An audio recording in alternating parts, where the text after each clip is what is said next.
छत्तीसगढ़ नक्सलियों के खिलाफ बारिश में भी ऑपरेशन तेज करने की तैयारी सुरक्षा बलों ने कर ली है। बारिश में भी प्रहार जारी है और इसके लिए सुरक्षा बल के जवानों को विशेष ट्रेनिंग दी गई है। नक्सली भी अपनी मौजूदगी दर्ज कराने की छुटपुट घटनाओं को अंजाम दे रहे हैं। इस पर देखिए एक रिपोर्ट।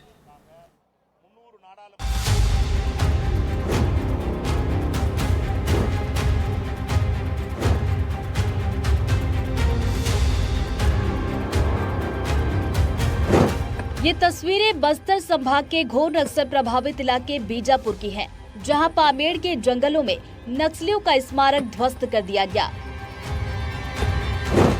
वहीं दुर्ग संभाग के मोहला मानपुर के बंडा पहाड़ में नक्सलियों का सब जोनल कमेटी सदस्य विजय रेड्डी ढेर हो गया।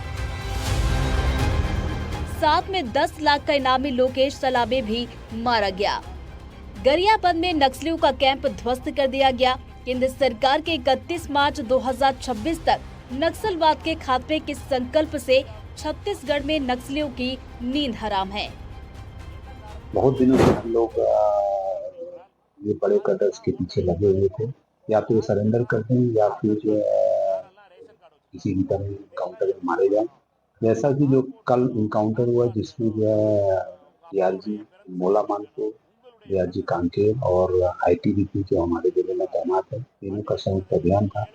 उस अभियान में जो है डीआरजी मानपुर मोला चौकी के साथ में जो है नक्सलियों में मुठभेड़ हुई और जो 200 नक्सलियों के बरामद किए गए, इसमें 100 की पहचान जो है विजय रेड्डी जो डीकेएसएफसी सदस्य था और लोकेश सलामी जो Rajnandgaon Kanker border division committee का सचिव था के रूप में हुई है।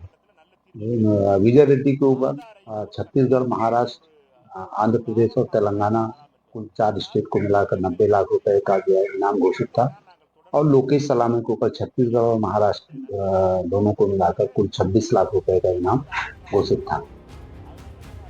पहली बार मानसून में भी नक्सली भागे भागे फिर रहे हैं। जवानों से भिड़े तो मरना तय, क्योंकि केंद्रीय गृह मंत्री अमित शाह ने नक्सल समस्या के समाधान के लिए टारगेट तय कर दिया है। गृह मंत्री ने पहले ही ऐलान कर दिया था कि बारिश के दिनों में भी नक्सलियों के खिलाफ ऑपरेशन जारी रहेगा। हर बार बारिश में नक्सली थोड़ा आराम कर लेते थे, इस बार बारिश में भी हम उनको सोने नहीं देंगे और 31 दिन के लक्ष्य को हम आगे बढ़ाएंगे। ऑपरेशन मानसून तो जारी है, लेकिन बड़ा सवाल है कि नक्सल समस्या से सबसे ज्यादा प्रभावित बस्तर के घने जंगलों, नदी नालों और पहाड़ों पर बारिश में सुरक्षा बल के जवान कितने तैयार हैं।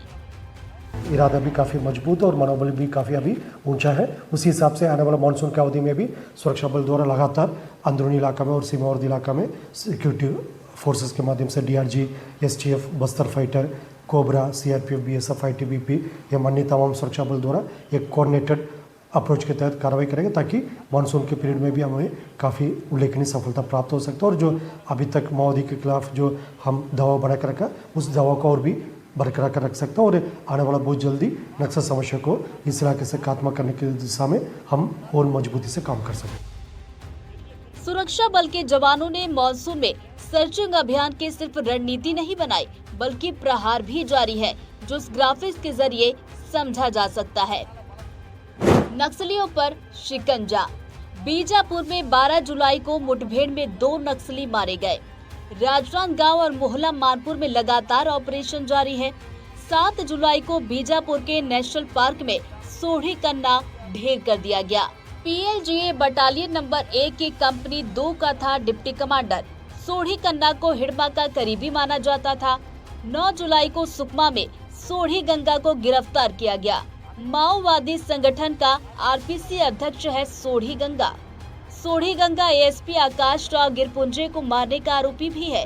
8 से 11 जुलाई के बीच 40 से ज्यादा नक्सलियों ने समर्पण किया। नारायणपुर के अबुझमाड़ में ये नक्सली सक्रिय थे। लगातार ऑपरेशन की वजह से नक्सलियों के नेताओं की संख्या घट रही है। दिसंबर 2023 से 30 जुलाई 2025 तक 33 बड़ी मुठभेड़ हुई। मुठभेड़ में शीर्ष माओवादी नेताओं सहित 445 नक्सली ढेर किए गए। 1554 नक्सलियों को गिरफ्तार किया जा चुका है। दिसंबर 2023 से 30 जुलाई 2025 तक 1588 नक्सलियों ने सरेंडर किया है।